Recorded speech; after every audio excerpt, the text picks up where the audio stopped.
Yes. नमस्कार. लय भारीचं एक थोडंसं तुम्हाला सांगायचं म्हणजे लय भारी हा जो चित्रपट ह्याचं डिझाईनच असं होतं, ह्या प्रकारचं होतं. आज जो प्रतिसाद लोकांकडून मिळतो आहे तो त्यासाठी आम्ही डिझाईन केला होता, पण जेव्हा मिळतो खरंच हा प्रतिसाद तेव्हा एक आपण म्हणजे काय म्हणतात ते सिंक इन होत नाही अजूनही. पण ह्या चित्रपटामध्ये त्याच्या मागचा जो विचार आहे किंवा त्याच्या मागे सगळं जे डिझायनिंग आहे त्याचं अख्खं आर्किटेक्चर आहे ते भरपूर डीप रूटेड होतं. तुम्ही आज त्याला कुठलीही मसाला फिल्म किंवा एक ड्रामा जे म्हणतायत, पण त्याच्या मागे मला आणखीन काय प्रश्न येणार का मला माहिती नाही आहेत, पण व्हेरी सिन्सिअर, प्रामाणिक, without any double meaning, thanks to all the critics. कारण आय रिअली सी इट की एक प्रकारचं आम्हाला एक मार्गदर्शन जे जिकडे कुठे थोड्या गोष्टी त्यांच्या दृष्टिकोनाने आहेत. आणि the critics have been very very encouragingly kind of guiding ह्या चित्रपटाबद्दल.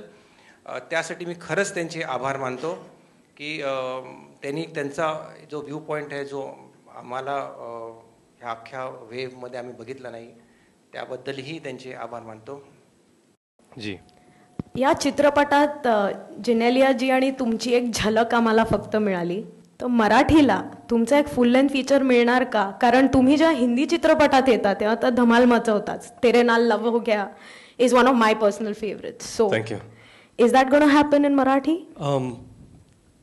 नक्कीच. म्हणजे मला आणि जिनीला दोघांना एकत्रित एक मराठी चित्रपटात काम करायला नक्की आवडेल, परंतु सध्या ते शक्य नाही.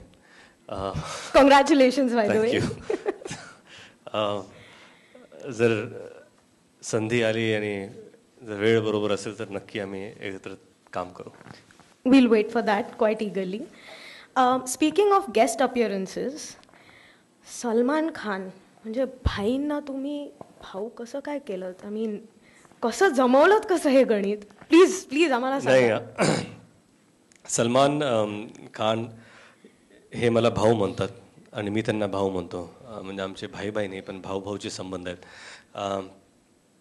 आम्ही रामोजी फिल्म सिटीमध्ये शूट करत होतो आणि ते जय होची शूटिंग करत होते. लॉबीमध्ये भेटले, म्हणाले भाऊ व्हॉट्स हॅपनिंग? मी म्हणलं I am shooting. What is shooting for?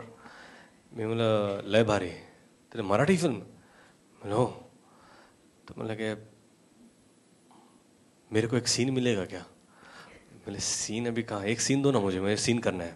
तर मी म्हणालो आता चित्रपट संपायला आला तर ह्यांचा सीन कुठे कसा आणायचा? मी म्हणलं निशी से पूछता हूँ. हां पूछो पूछो प्लीज.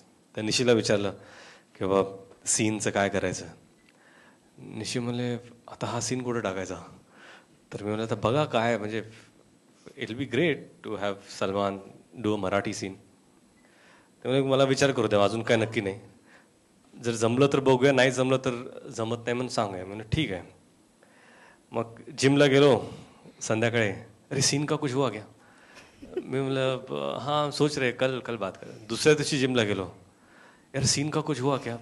म्हटलं हां हो रहा है. निश्चित म्हणलं काय? मी पण विचार करतोय. तिसऱ्या दिवशी मी जिमलाच गेलो नाही. मग चौथ्या दिवशी निशी म्हणाले की असाच एक सीन आहे, आपण करू शकतो. आणि मग ठरलं, सलमानशी भेटलो, सीन सांगितला. मग त्यातले बरेचसे इनपुट्स हे सलमानचे स्वतःचे आहेत. म्हणजे त्यांच्या जे पर्सनल लाईफचे जे इनपुट्स आहेत ते त्यांचे स्वतःचेच आहेत.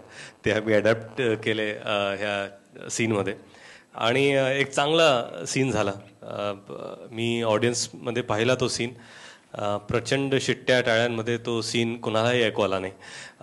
तर ज्यांना तो सीन नक्की नीट पाहायचा असेल त्यांनी पुढच्या आठवड्यात परत जाऊन आरामात पाहावा. हा सीन संपल्यानंतर दुसऱ्या दिवशी मला भेटले. मला म्हणाले की एक और सीन मिलेगा क्या मुझे? मला अजून एक? मला हो नाही, असं म्हणजे एक कॅरेक्टर द्या ना मला, म्हणजे प्रत्येक 20 मिनिटाला मी येत राहीन असं. मी म्हणालो त्यांना की बाबा हा माझा डेब्यू पिक्चर आहे, तुमचा नाही. म्हणून एक सीन पुरे आहे. परंतु सांगायचं हे की त्यांचा खरंच मनाचा मोठेपणा. म्हणजे एखादा व्यक्ती एवढा मोठा सुपरस्टार असून स्वतःहून सांगतो की आपल्याला एका मराठी चित्रपटात काम करायचं आहे. तर लय भारीची संपूर्ण टीम आणि आपल्या साक्षीने मी खरंच आभार व्यक्त करू इच्छितो. बिग थँक्यू सलमान भाऊ यांना. थँक्यू.